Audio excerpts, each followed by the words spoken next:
ಎಲ್ರಿಗೂ ನಮಸ್ಕಾರ. ಎಲ್ಲರೂ ಹೇಗಿದ್ದೀರಾ? Welcome back to Chinpu vlogs. ಇವತ್ತು ಶುಕ್ರವಾರದ ದಿನದ ವ್ಲಾಗ್ ಆಗಿರುತ್ತೆ ಇದು. ಇದು ಏನಪ್ಪ ವಿಶೇಷ ಅಂದರೆ, ಈ ವ್ಲಾಗಿನಲ್ಲಿ ನಾನು ಲಾಸ್ಟ್ ಟೈಮು ಉಪ್ಪಿನ ದೀಪದ ಬಗ್ಗೆ ವ್ಲಾಗ್ನ ಮಾಡಿದ್ದೆ. ಯಾವ ರೀತಿ ಅದನ್ನು ಆಚರಣೆ ಮಾಡಬೇಕು, ಅದರ ಕ್ರಮಾನುಗಳು ಏನಂತ ಹೇಳಿ. ಸೊ ಅದರಲ್ಲಿ ನನಗೊಂದು ಕಮೆಂಟ್ ಬಂದಿತ್ತು, ಉಪ್ಪಿನ ದೀಪ ಎಲ್ಲ ಬೆಳಗಿದಾದ್ಮೇಲೆ ಅದನ್ನು ಏನು ಮಾಡಬೇಕು ಅಂತ. ಸೊ ಅದಕ್ಕೋಸ್ಕರನೇ ಅವರಿಗೋಸ್ಕರ ಈ ವ್ಲಾಗ್ನ ನಾನು ಮಾಡ್ತಾ ಇದ್ದೀನಿ. ಅಂದರೆ ಉಪ್ಪಿನ ದೀಪನ ನಾವು ಬೆಳಗ್ಬಿಡ್ತೀವಿ, ಬಟ್ ಅದ್ರ ವಿಸರ್ಜನೆಯೂ ಅದರಷ್ಟೇ ಮಹತ್ವಪೂರ್ಣದಾಗಿರುತ್ತೆ.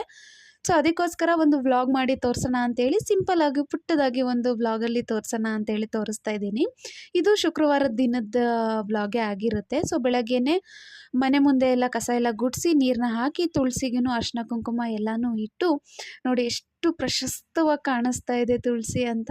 ಸುಮಾರು 6 ಗಂಟೆ ಸಮಯ ಇರ್ಬೋದು. ತುಂಬಾ ಚೆನ್ನಾಗಿ ಕಾಣಿಸ್ತಾ ಇದೆ. ಇವಾಗ ಬೇಸಿಗೆ ಅಲ್ವಾ, ಸ್ವಲ್ಪ ಸೂರ್ಯ ಬೇಗನೆ ಬರ್ತಾರೆ. ಸೊ ಪೂಜೆಗೆಲ್ಲ ಹಣಿ ಮಾಡಿ ಇಟ್ಟಿದ್ರು ಅಮ್ಮ, ನಾನು ಪೂಜೆ ಮಾಡ್ತಾ ಇದ್ದೀನಿ. ಪೂಜೆ ಆಗಿದ್ರೂನು ಎಲೆ ಅಡಿಕೆ ಬಾಳೆಹಣ್ಣು ಇಟ್ಟಿಲ್ಲ ಅಂದರೆ ಅದು ಸಂಪೂರ್ಣ ಆಗೋದೇ ಇಲ್ಲ.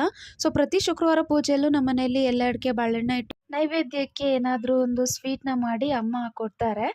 ಸೊ ಅದನ್ನು ಇಟ್ಟು ಪೂಜೆನ ಮಾಡೋದು. ಎಲೆ ಅಡಿಕೆ ಬಾಳೆಹಣ್ಣು ಒಂದು ಇಟ್ಟರೆ ಸಾಕು, ಅದು ಏನಿದೆ ಕಂಪ್ಲೀಟ್ ಪೂಜೆ ಅದರದ್ದು ಫಲ ಸಿಗುತ್ತೆ ಅಂತ ಹೇಳ್ತಾರೆ. ಸೊ ನೀವು ಯಾರನ್ನ ಇಟ್ಟೆ ಪೂಜೆ ಮಾಡ್ತಾ ಇದ್ರೆ ಇನ್ ಕೇಸು, ಎಲ್ಲರೂ ಅಷ್ಟೇ ಎಲೆ ಅಡಿಕೆ ಒಂದು 2 ಬಾಳೆಹಣ್ಣು ಇಟ್ಟು ಪೂಜೆ ಮಾಡಿದ್ರೂ ಆಯಿತು, ಪೂಜೆ ಫಲ ಸಂಪೂರ್ಣ ಸಿಗುತ್ತೆ. ಹೀಗೆ ಬಾಳೆಹಣ್ಣ ಮುರಿದು ನಾವೇನು ಉಪ್ಪಿನ ದೀಪ ಹಚ್ತೀನಿ ಅಂತ ಹೇಳಿದ್ನಲ್ಲ, ಪ್ರತಿ ಶುಕ್ರವಾರನೂ ನಮ್ಮ ಮನೇಲಿ ಹಚ್ತೀವಿ. ಸೊ ಅದರದ್ದು ಬೆಳಗ್ತಾ ಇದ್ದೀನಿ, ಅದನ್ನು ಊದ್ಗಡ್ಡಿಯಲ್ಲೇ ಬೆಳಗಬೇಕು. ಸೊ ಅದಕ್ಕೋಸ್ಕರ ನೋಡಿ, ಪೂಜೆ ಎಲ್ಲ ಆದಮೇಲೆ ಇಷ್ಟು ಚೆನ್ನಾಗಿ ಕಾಣಿಸ್ತಾ ಇದೆ. ಆ್ಯಂಡ್ ಕಳಶದಲ್ಲಿ ಈ ರೀತಿ ಕೆಲವೊಂದಷ್ಟು ಐಟಮ್ಸ್ನೆಲ್ಲ ಅಮ್ಮ ಇಡ್ತಾರೆ. ಬೇಕಿದ್ರೆ ನೀವು ಕಮೆಂಟ್ ಮಾಡಿ, ನಾನು ಅದಕ್ಕೂ ಒಂದು ಕಂಪ್ಲೀಟ್ ವ್ಲಾಗ್ನ ಮಾಡ್ತೀನಿ. ನಾವು ಪ್ರತಿ ದಿನಾನೂ ಈ ಕಳಶದಲ್ಲಿ ಇದೆಲ್ಲ ಒಂದು ಐಟಮ್ಸ್ನ ಇಟ್ಟು ಅಂದರೆ 365 ದಿನಾನೂ ನಾವು ಅದನ್ನೆಲ್ಲ ಇಟ್ಟು ಪೂಜೆನ ಮಾಡ್ತೀವಿ. ವರಮಹಾಲಕ್ಷ್ಮಿ ವ್ರತದಲ್ಲೂ ಮಾಡ್ತೀವಿ. ಅದನ್ನು ಹೊರತುಪಡಿಸಿ 365 ದಿನಾನೂ ಅದೆಲ್ಲ ಇಟ್ಟು ಪೂಜೆನ ಮಾಡ್ತೀವಿ. ನೋಡಿ, ಉಪ್ಪಿನ ದೀಪ ಇಷ್ಟು ಪ್ರಶಸ್ತವಾಗಿ ಕಾಣಿಸ್ತಾ ಇದೆ. ನಿಮಗೆ ಉಪ್ಪಿನ ದೀಪದ್ದು ವ್ಲಾಗು ಗೊತ್ತಿಲ್ಲ ಅಂದರೆ ಯಾವ ರೀತಿ ಹಚ್ಚೋದು ಅಂತೇಳಿ ನಾನು ಹಿಂದಿನ ವ್ಲಾಗ್ನ ಮಾಡಿದ್ದೀನಿ, ಅದರಲ್ಲಿ ಡೀಟೇಲಾಗಿ ಕೊಟ್ಟಿದ್ದೀನಿ. ನಾನು ಡಿಸ್ಕ್ರಿಪ್ಷನಲ್ಲಿ ಬೇಕಿದ್ರೆ ಅದರೆಲ್ಲ ಲಿಂಕ್ನ ಹಾಕಿರ್ತೀನಿ. ಇಲ್ಲಾಂದರೆ ನನ್ನ ಚಾನಲ್ನ ಸಬ್ಸ್ಕ್ರೈಬ್ ಮಾಡಿಕೊಂಡು ಉಪ್ಪಿನ ದೀಪದ್ದು ವ್ಲಾಗ್ ಅಂತ ಸರ್ಚ್ ಮಾಡಿದ್ರೆ ಮೇಲೇ ಸಿಗುತ್ತೆ. ಅದರಲ್ಲಿ ನೀವು ನೋಡ್ಬೋದು ಯಾವ ರೀತಿ ಅದರದ್ದು ಸಂಪೂರ್ಣ ಮಹತ್ವವನ್ನು ತೋರಿಸಿದ್ದೀನಿ. ಸೊ ದಯಮಾಡಿ ಅದನ್ನು ನೋಡಿ, ಅದಾದಮೇಲೆ ಈ ವ್ಲಾಗ್ನ ನೋಡಿದ್ರೆ ನಿಮಗೆ ಅರ್ಥ ಆಗುತ್ತೆ ಏನಕ್ಕೆ ಈ ವ್ಲಾಗ್ ಅನ್ನೋದು. ಅದರಿಂದ ಉಪ್ಪಿನ ದೀಪನ ಬೆಳಗೋದ್ರಿಂದ ಮನೆಯಲ್ಲಿ ಶಾಂತಿ, ನೆಮ್ಮದಿ ಆಗಿರ್ಬೋದು, ಹಣಕಾಸಿನ ಸಮಸ್ಯೆ ಆಗಿರ್ಬೋದು, ಎಲ್ಲನೂ ನೆರವೇರುತ್ತೆ. ಎಷ್ಟು ಪ್ರಶಸ್ತವಾಗಿ ನಮ್ಮ ಜೀವನದಲ್ಲಿ ಏಳಿಗೆ ಆಗೋದನ್ನು ನಾವು ನೋಡ್ಬೋದು. ಅಂದರೆ ನನ್ನದೇ ಒಂದು ದೊಡ್ಡ ಎಕ್ಸಾಂಪಲ್ಲು. ನಾನು ಇದನ್ನು ಬೆಳಗಕ್ಕೆ ಸ್ಟಾರ್ಟ್ ಮಾಡಿದ್ಮೇಲೆ ಯಾವ ರೀತಿ ನಮ್ಮ ಜೀವನದಲ್ಲಿ ಚೇಂಜಸ್ ಆಗಿದೆ ಅನ್ನೋದು ತುಂಬಾ ನಾನೇ ಡಿಫ್ರೆನ್ಸ್ನ ನೋಡಿದ್ದೀನಿ. ಸೊ ಪ್ರತಿ ಶುಕ್ರವಾರನೂ ಈ ದೀಪವನ್ನು ಮಿಸ್ ಮಾಡದೆ ಬೆಳಗಿ ಇದ್ರದ್ದು ಕಂಪ್ಲೀಟ್ ಡೀಟೇಲ್ಸ್ ನಾನು ಆಗಲೇ ಹೇಳ್ದಂಗೆ ವ್ಲಾಗಲ್ಲಿ ಕೊಟ್ಟಿರ್ತೀನಿ. ಹಾಗೆ ಈ ದೀಪವನ್ನು ಬ್ರಾಹ್ಮಿ ಮುಹೂರ್ತದಲ್ಲಿ ಬೆಳಗಿದ್ರೂ ಒಳ್ಳೆ ಫಲ ಸಿಗುತ್ತೆ.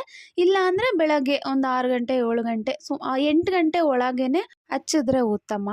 ಆ್ಯಂಡ್ ಬೆಳಗ್ಗೆ ಪೂಜೆ ಮಾಡಿರ್ತೀವಿ. ಶುಕ್ರವಾರ ಸಂಜೆನೂ ಅಷ್ಟೇನೆ ಈ ದೀಪವನ್ನು ಬೆಳಗಿ ಪೂಜೆನ ಮಾಡಬೇಕು. ದೀಪದಲ್ಲಿ ನಾವು ಸ್ವಲ್ಪ ಎಣ್ಣೆನ ಜಾಸ್ತಿನೇ ಹಾಕಿರ್ತೀವಿ. ಸೊ ಅದೇನು ನಮ್ಮ ಮನೇಲಿ ಯಾವತ್ತೂ ಆರೋಗಿರಲ್ಲ. ಕಂಪ್ಲೀಟ್ ಬೆಳಗ್ಗೆ ಹಚ್ಚಿರ್ತೀವಿ, ಸಂಜೆನೂ ಸ್ವಲ್ಪ ಎಣ್ಣೆ ಹಾಕಿ ಮತ್ತು ಮಿಕ್ಕಿ ದೀಪನ ಹಚ್ಚಿ ಸಂಜೆ ಪೂಜೆ ಮಾಡಿ, ಇದನ್ನು ಮಾರನೇ ಬೆಳಗ್ಗೆಗೆ ಅಂದರೆ ಶನಿವಾರದ ದಿನ ಇದನ್ನು ತೆಗೆದು, ದೀಪದನ್ನು ತೆಗೆದು ಅದರಲ್ಲಿ ಏನು ನಾವು ಅಕ್ಷತೆ ಹಾಕಿರ್ತೀವಿ, ಉಪ್ಪನ್ನ ಹಾಕಿರ್ತೀವಿ, ಹಾಗೆ ಹೂವನ್ನೆಲ್ಲ ಹಾಕಿರ್ತೀವಿ, ಅದನ್ನು ಸಪ್ರೇಟ್ ಮಾಡಿ ದೀಪ ಮತ್ತು ಹಿತ್ತಾಳೆ ಪ್ಲೇಟ್ ಇದೆಯಲ್ಲ ಅದೆಲ್ಲನೂ ನೀಟಾಗಿ ತೊಳೆದು ಎತ್ತಿಗೆ ಬಿಡಬೇಕು. ಈಗ ನಾವೇನು ಉಪ್ಪು ಮತ್ತು ಅಕ್ಷತೆ ಇದೆಲ್ಲ ಇರುತ್ತಲ್ಲ, ಸೊ ಅದನ್ನು ಕೆಲವೊಬ್ಬರು ಸಿಂಕ್ಗೆ ಹಾಕ್ತಾರಂತೆ, ಆದರೆ ಸಿಂಕ್ಗೆ ಹಾಕಕ್ಕೆ ಹೋಗಬೇಡಿ. ಈ ರೀತಿ ಒಂದು ಡಬ್ಬದಲ್ಲಿ ನೀರನ್ನ ತುಂಬಿ ಅದನ್ನು ಅದರಲ್ಲಿ ಹಾಕಿ 1-2 ದಿನ ಬಿಟ್ಟರೆ ಉಪ್ಪು ಚೆನ್ನಾಗಿ ಕರಗಿರುತ್ತೆ. ಸೊ ಇದನ್ನು ನಾವು ತೆಂಗಿನ ಮರದ ಬುಡಕ್ಕೆ ಹಾಕೋದ್ರಿಂದ ತುಂಬಾ ಪ್ರಶಸ್ತ, ಆಯಿತಾ. ಸೊ ಅದನ್ನು ನಾವು ತುಳಸಿ ಗಿಡಕ್ಕೆ ಹಾಕೋಕ್ಕೆ ಹೋಗಬೇಡಿ, ಯಾಕಂದರೆ ಉಪ್ಪಿನ ಅಂಶ ಇರುತ್ತಲ್ವ. ಬಟ್ ಉಪ್ಪಿನ ಅಂಶನ ನಾವು ತೆಂಗಿನ ಮರಕ್ಕೆ ಹಾಕೋದ್ರಿಂದ ತೆಂಗಿನ ಮರನೂ ತುಂಬಾ ಚೆನ್ನಾಗಿ ಬೆಳೆಯುತ್ತೆ.